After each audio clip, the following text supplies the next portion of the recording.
Assalamualaikum warahmatullahi wabarakatuh. Perkenalkan, nama saya Muhammad Arif Faiz Abdillah dengan NPM 24106311700154 dan rekan saya Andika Sukma dengan NPM 24106311700130. Nah, kali ini kita akan membahas tentang perbandingan tingkat kesibukan semester 4 dan semester 6.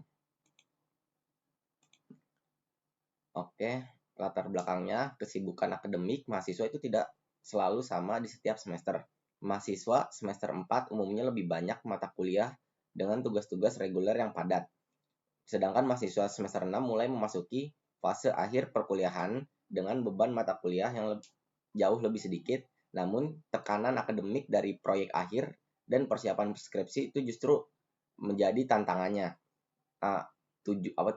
Karena perbedaan pola akademik antara kedua kelompok ini, kita mendorong kami untuk meneliti secara data apakah terdapat perbedaan yang signifikan pada tingkat kesibukan atau di antara mahasiswa semester 4 dan semester 6 informatika. Nah, tujuan penelitiannya yang pertama itu mengidentifikasi tingkat kesibukan akademik mahasiswa semester 4 dan semester 6 berdasarkan jumlah tugas per minggu. Yang kedua, membandingkan rata-rata tugas per minggu antara mahasiswa semester 4 dan semester 6 menggunakan teknik sampling.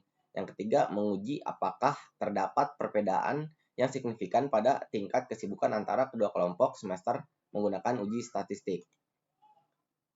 Nah, identifikasi masalahnya, kayak rumusan masalah tuh ada apakah terdapat perbedaan yang signifikan antara tingkat kesibukan mahasiswa semester 4 dan semester 6 di program studi informatika Unsika yang diukur dari jumlah tugas per minggu. Terus uraian masalahnya itu terdapat perbedaan jumlah mata kuliah yang diambil antara semester 4 dan semester 6. Terus ada beban tugas yang berbeda diduga memengaruhi tingkat kesibukan dan tekanan akademik mahasiswa. Dan terakhir itu diperlukan uji statistik untuk membuktikan apakah perbedaan tersebut signifikan secara ilmiah. Nah, ini metode penelitiannya ada teknik sampling, ada teknik pengambilan data, dan ada analisis uji data. Nah, teknik sampling tuh kayak membagi populasi ke dalam dua strata dan mengambil sampel secara acak dari masing-masing strata secara proporsional. Dan terus di teknik pengambilan data itu kita menggunakan kuesioner. Nah, terus linknya tuh disebarin melalui WhatsApp kepada mahasiswa informatika semester 4 dan semester 6 Unsika.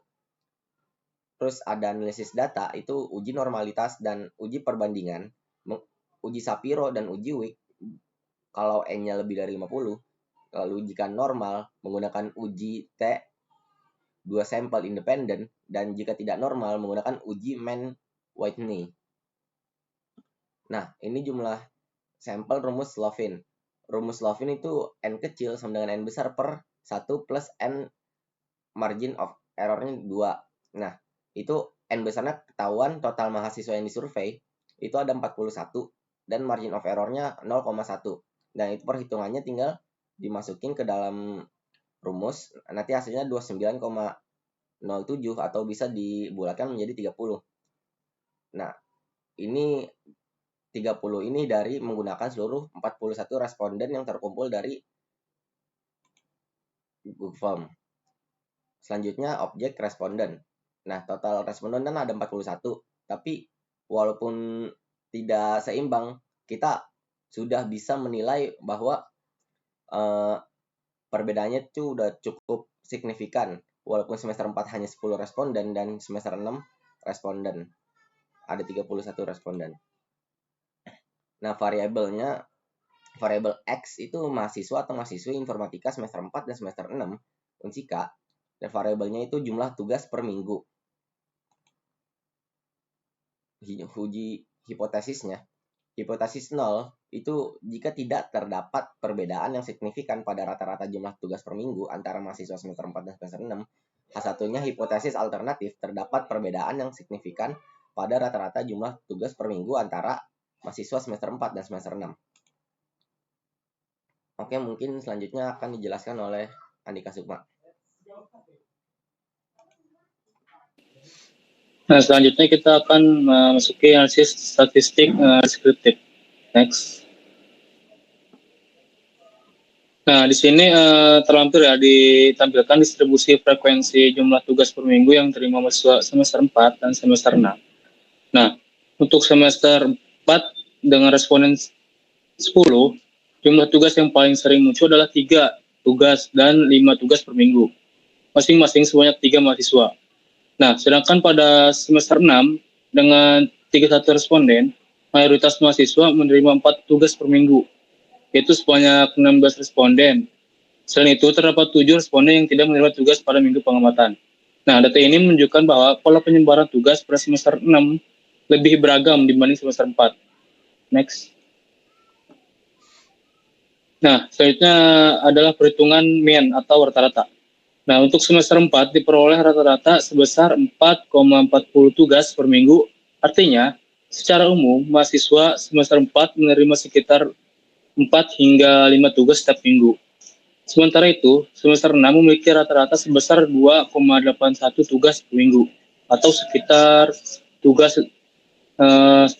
setiap minggu.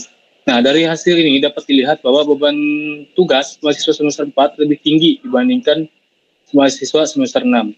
Next. Nah, selanjutnya median. Ya, median itu merupakan nilai tengah dari seluruh data yang telah diurutkan. Pada data gabungan sebanyak 41 responden, median berada pada data ke-21 dan menghasilkan nilai 4. Nah, artinya setengah dari responden menerima tugas kurang dari atau sama dengan 4 tugas per minggu. Dan setengah lainnya menerima lebih dari atau sama dengan 4 tugas per minggu. Next.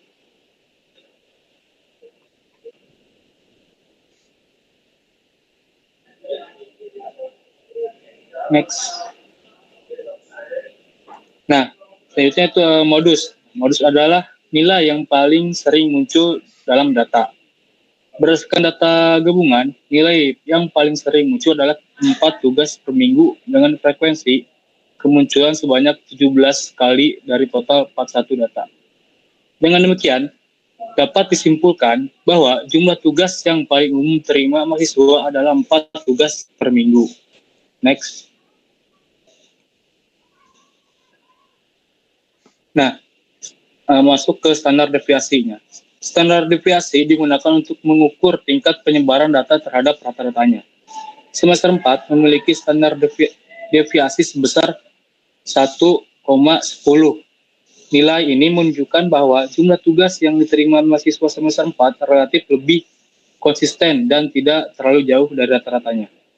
Sedangkan semester 6 memiliki standar deviasi sebesar 1,62. Nah, nilai yang lebih besar ini menunjukkan bahwa data semester 6 lebih bervariasi dan penyebarannya lebih luas. Next. Nah, sekarang ke variansi. Variansi merupakan kuadrat dari standar deviasi dan digunakan untuk melihat tingkat keragaman data. Semester 4 memiliki varian sebesar 1,21. Sedangkan semester 6 memiliki variansi sebesar 2,63.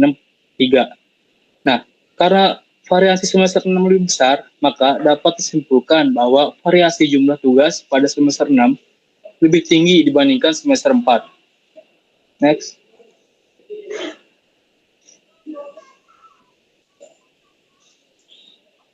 Nah, sekarang kita masuk ke analisis statistik inferensial. Next. Nah, setelah melakukan analisis statistik deskriptif, langkah berikutnya adalah analisis statistik inferensial.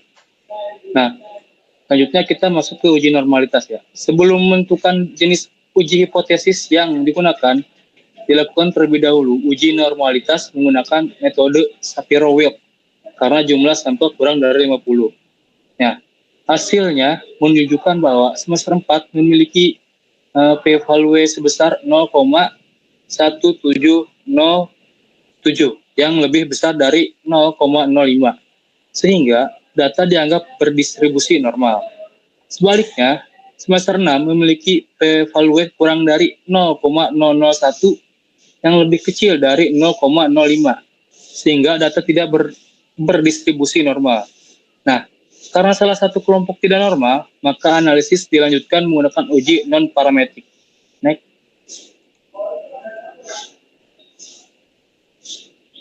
Nah, sekarang maju ke selanjutnya itu ke uji hipotesis Mann-Whitney. Nah, untuk membandingkan kedua kelompok digunakan uji Mann-Whitney ini ya, karena data tidak memenuhi asumsi normalitas. Hasil pengujian menunjukkan nilai U sebesar 243,5 dengan value sebesar 0,0051. Nah, karena nilai p-value lebih kecil dari tingkat signifikan 0,05, maka H0 ditolak. Nah, artinya terdapat perbedaan yang signifikan antara tingkat kesibukan akademik mahasiswa semester 4 dan semester 6. Nah, berdasarkan jumlah tugas yang diterima setiap minggu. Next. Nah, kesimpulan dari penjelasan saya dan rekan saya itu yang pertama itu berdasarkan seluruh analisis yang telah dilakukan dapat disimpulkan beberapa hal. Pertama, rata-rata tugas per minggu mahasiswa semester 4 lebih tinggi dibandingkan semester 6. Kedua, hasil uji normalitas menunjukkan bahwa data semester 6 tidak berdistribusi normal sehingga diperlukan uji non-parametrik. Ketiga, hasil uji Mann-Whitney menghasilkan p-value 0,0051 yang lebih kecil dari 0,05 sehingga terdapat perbedaan yang signifikan antara kedua kelompok. Dengan demikian, dapat disimpulkan bahwa mahasiswa semester 4 terbukti memiliki tingkat kesibukan akademik yang lebih tinggi dibanding mahasiswa semester 6 berdasarkan jumlah tugas per minggu. Next. Nah, demikian hasil analisis statistik deskriptif dan inferensial yang telah kami lakukan. Terima kasih atas perhatiannya. Cukup sekian dari kelompok kami. Assalamualaikum warahmatullahi wabarakatuh.